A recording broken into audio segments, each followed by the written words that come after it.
Welcome back to the course of Introduction to Software Engineering, lecture number 3. This is Arvind Egreddy from the Department of Computer Science and Engineering. This video is brought to you by Newton's Group of Institutions, Macharla. So today, in this lecture, let us study about the evolution of software engineering design. So in our first video, we have discussed about the scope and necessity of software engineering. And we have discussed about the causes of a solution for software crisis. And in our second lecture, we differentiated a piece of program from a software product. So now let us study about the evolution of software engineering and design. As we have already pointed out that software engineering techniques have evolved over many years in the past. And this evolution is the result of series of innovations and accumulation of experience about writing the good quality programs. Since these innovations and programming experiences are too numerous, now let us briefly examine only few of these innovations and programming experiences which have been contributed to the development of software engineering discipline. In the early computer programming, early commercial computers were very slow and too elementary as compared to today's standards. So here, even simple processing tasks, they used to take considerable computation time on those computers. Of course, no wonder that these programmings at that time were very small in size and they lacked sophistication. And those programs were usually written in assembly languages. And the program lengths were typically limited to about few hundreds of lines of monolithic assembly language or assembly code. So here, every programmer developed his own individualistic style of writing programs according to his own intuition and used this style ad hoc while writing the different programs. So in simple words, programmers wrote the programs without formulating any proper solution strategy, plan or design. And they have designed a jump to a terminal and started coding immediately on hearing out the problem. So they then went on fixing any problems that they observed until they had a program that worked reasonably well. Whereas in high-level programming languages of early 1960s, computers, they became faster with the introduction of semiconductor technology in the early 1960s. So these faster semiconductor translators replaced the prevalent vacuum tube based circuits in the computer. So with the availability of these more powerful computers, it has become possible to solve larger and more complex problems. And at this time, high-level languages such as Fortran, Algol, and COBOL were introduced. And this considerably reduced the effort that is being required to develop the software. And it helped the programmers to write large programs. Why? Because writing each high-level program construct in effect enables the programmer to write several machine instructions. And not only that, the machine details like registers, flags, etc. are abstracted from the programmer. So here, however, the programmers were still using an exploratory style of software development, and typical programs were limited to sizes of around a few thousands of lines of code source. Whereas coming to control flow based design,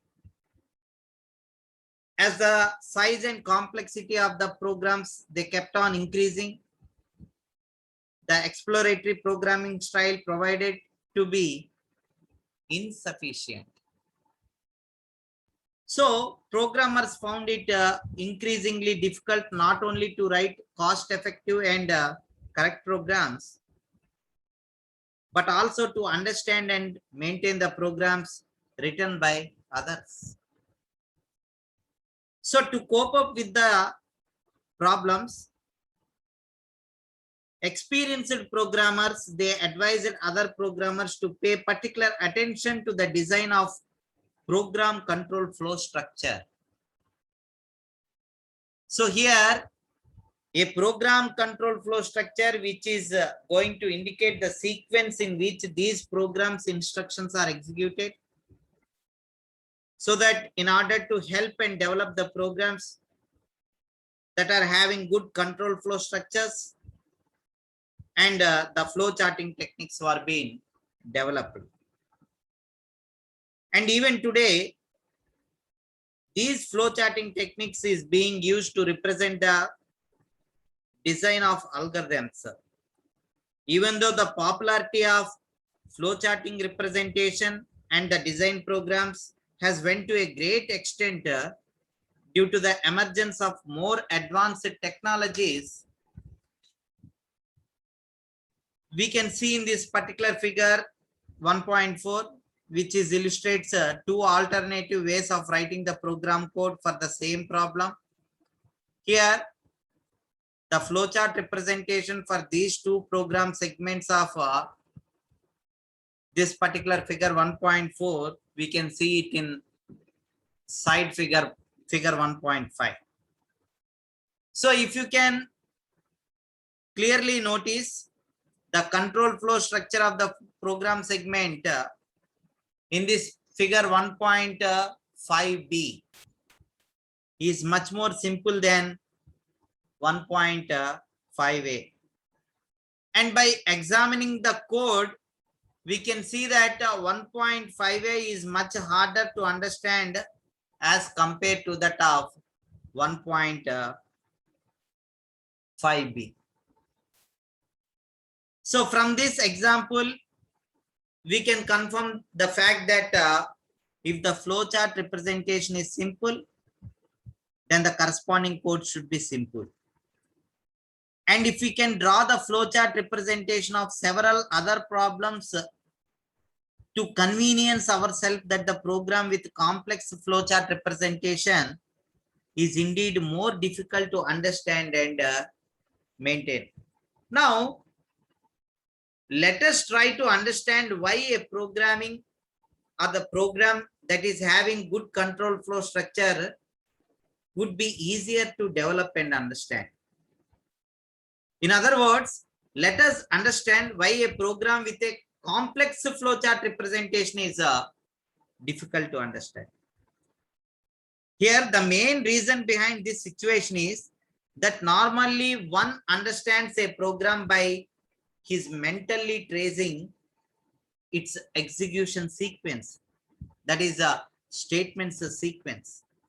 So to understand how the output is produced from these input values, that is suppose we can start from a statement that is producing an output and track back to the statements in the program, and then understand how they produce the output by transforming the input data. And alternatively, we may start with the input data and check by running through the programs how each statement processes or transforms the input data until the output is produced.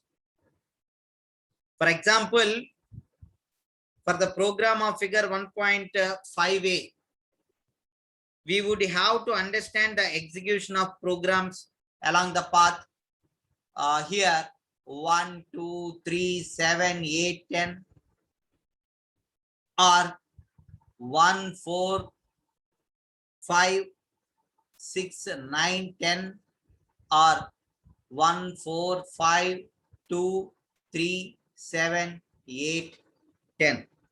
So here a program which is having a messy control flow, that is flowchart structure, would have a large number of execution paths.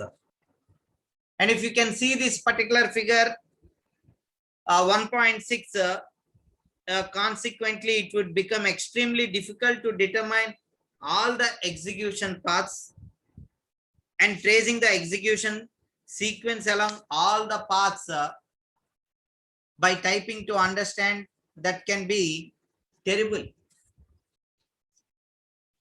It is therefore evident that the program that is having a messy flowchart representation would indeed be difficult to understand and debug.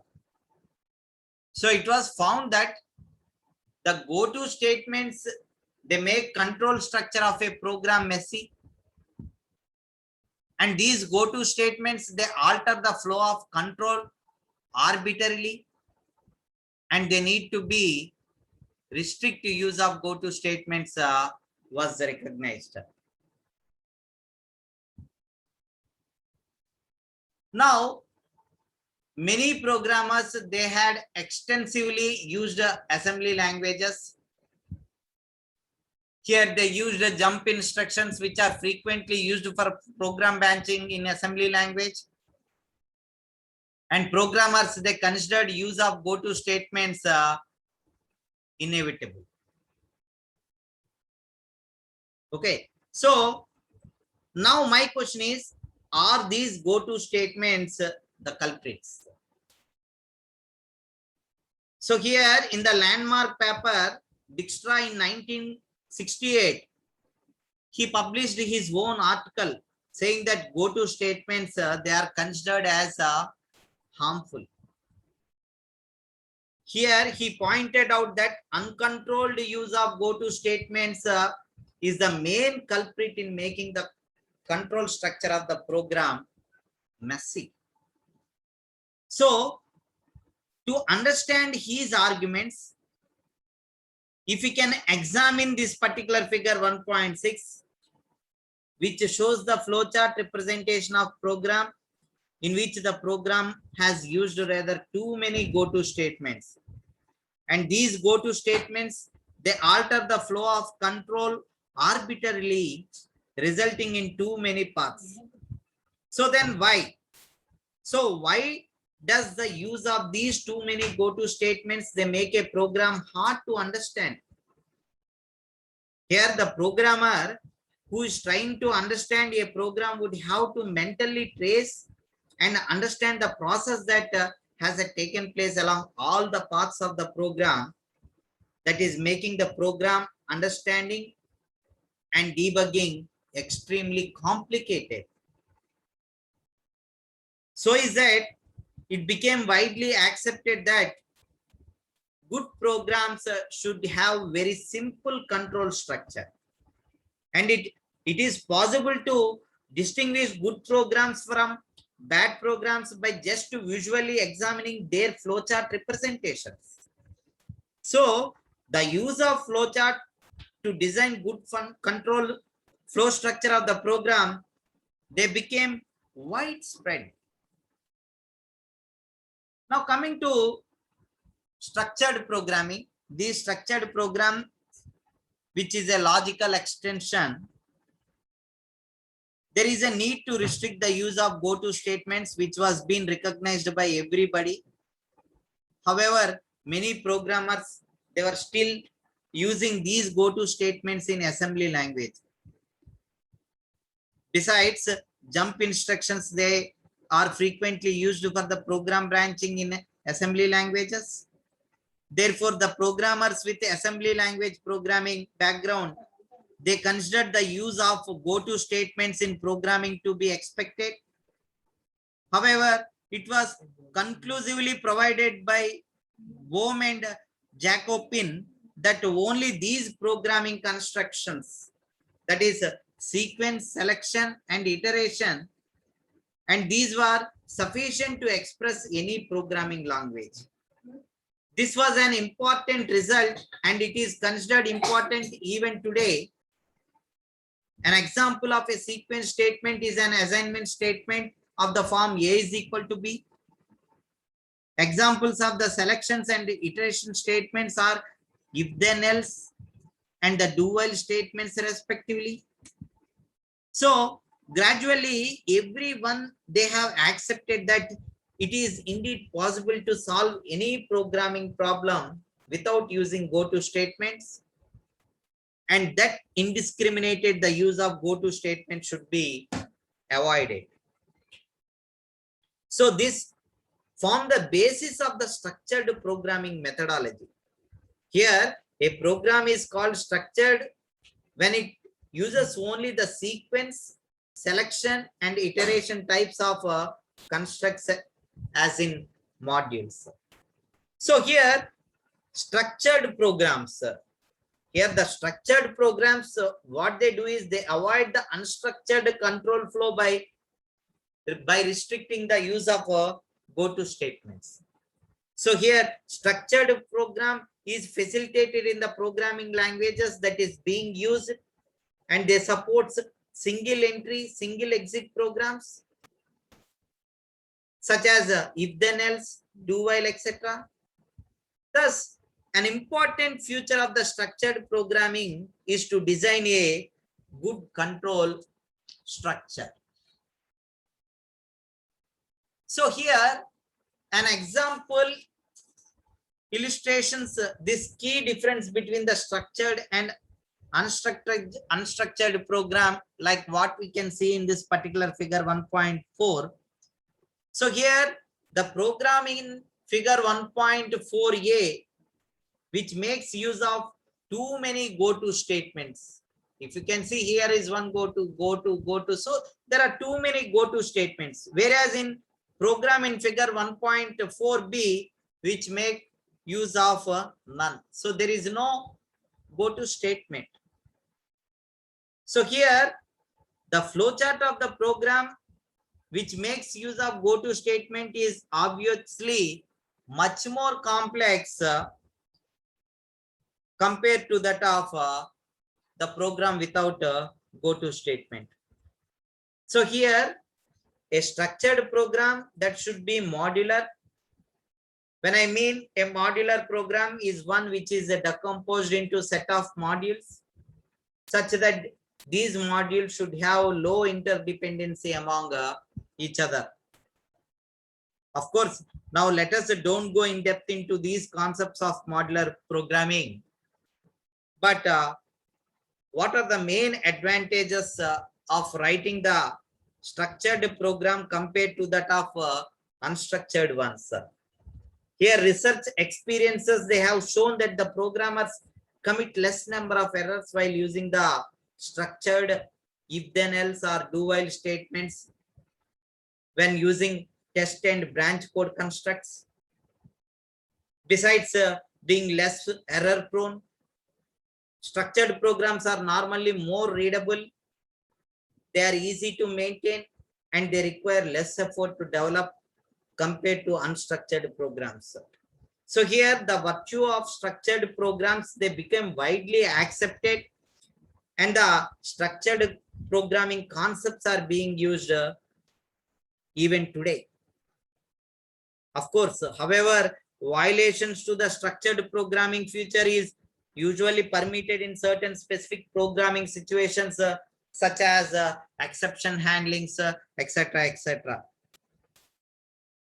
And very soon, several languages such as Pascal, Modula, C, etc., they became available, which are specifically designed to support the structured programming. And these programming languages, they facilitated for us for writing modular programs, and these programs are having good control structures. Therefore, messy control structures was no longer a big problem. So the focus is being shifted from designing good control structure to designing good data structures for the programs. These computers became even more powerful with the advent of integrated circuits, ICs, in the early 70s. And these could now be used to solve many complex problems. So here, the software developers were tasked to develop large and more complicated softwares, and which often they required write in excess of several tens and thousand lines of source code. So here, the control flow based program development techniques could not be used satisfactorily anymore to write those programs, and more effective programming development techniques were needed. And it was soon discovered that while developing a program, it is much more important to pay attention to the design of the important data structures of the program than to design of its control structures. So here, the designing techniques based on these principles are called as data structured oriented designing techniques. So using data structured oriented designing techniques, first a program's data structure are designed. The code structure is designed based on these data structures. And in the next step, the program design is derived from the data structure. An example of the data structure oriented design technique is Jackson's structured programming JSP technique, which is being developed by Michael Jackson in 1970 and 75.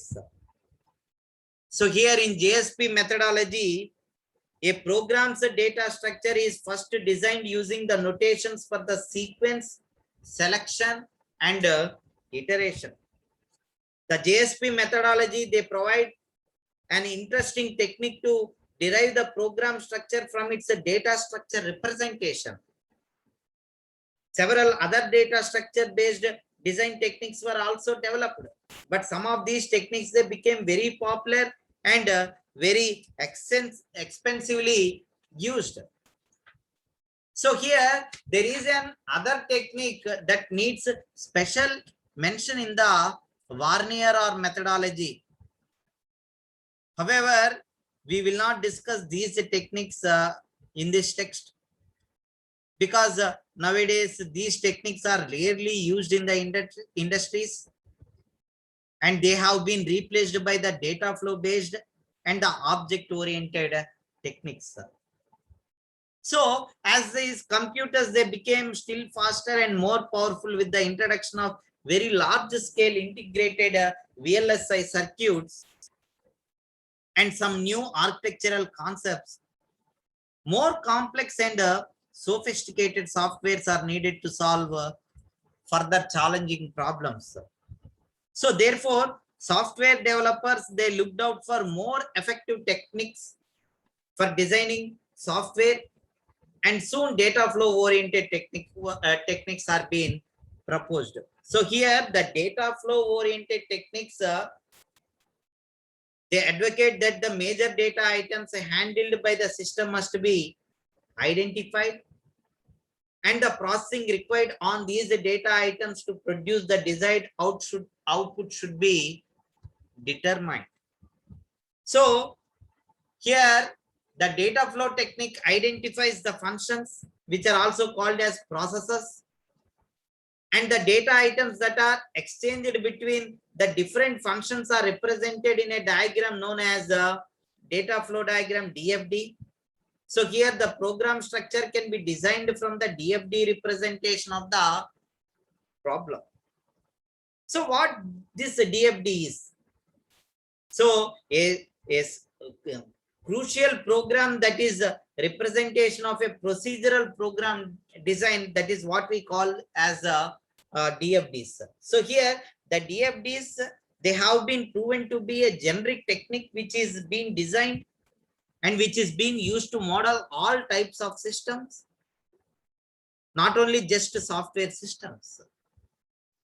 For example, here this figure which shows the data flow representation of an automated car assembly plant. So here in an automated car assembly plant, there are several processing stations, also called as workstations, and which are located along the side of a conveyor belt.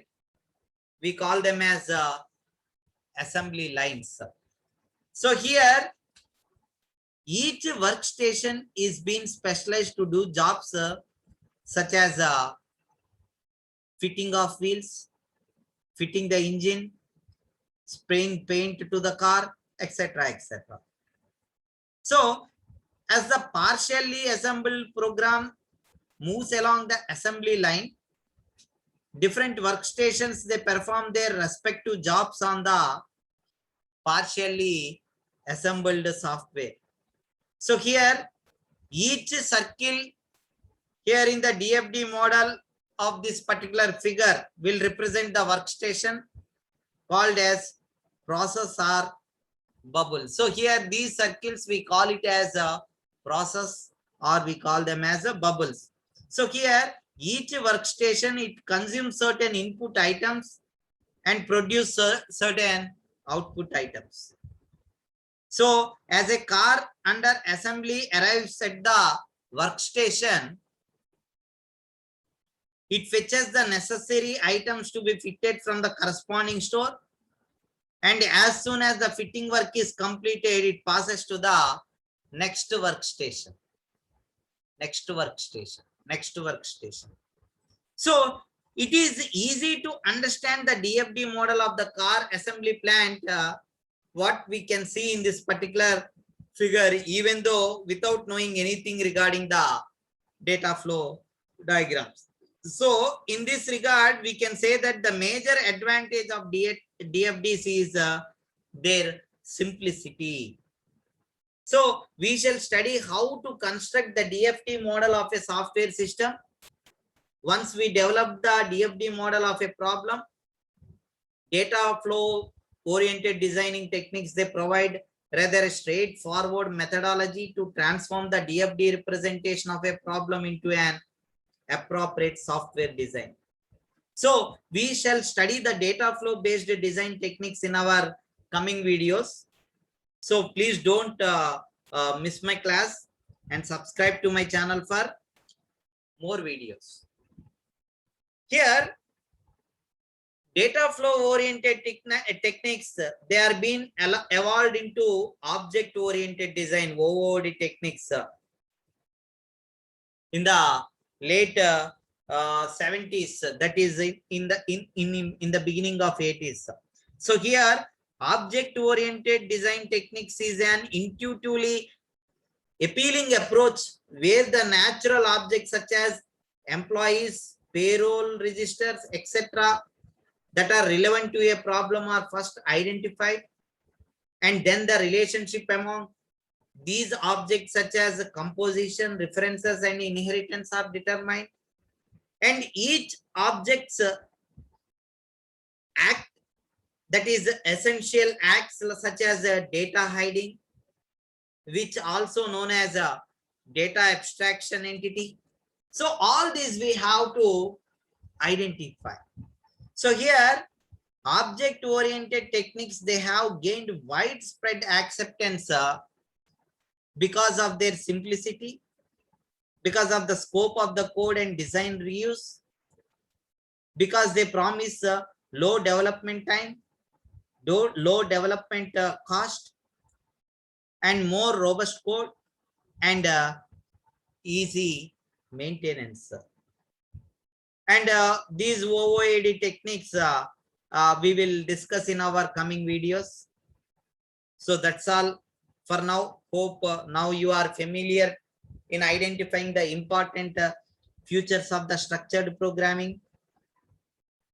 Identify the important advantages of structured programming over unstructured ones, and familiar with how the software designing techniques have evolved over the last 50 years, and the difference between exploratory style and modern style of software development. And if you like this video, please subscribe to my channel for the latest notifications. Thank you.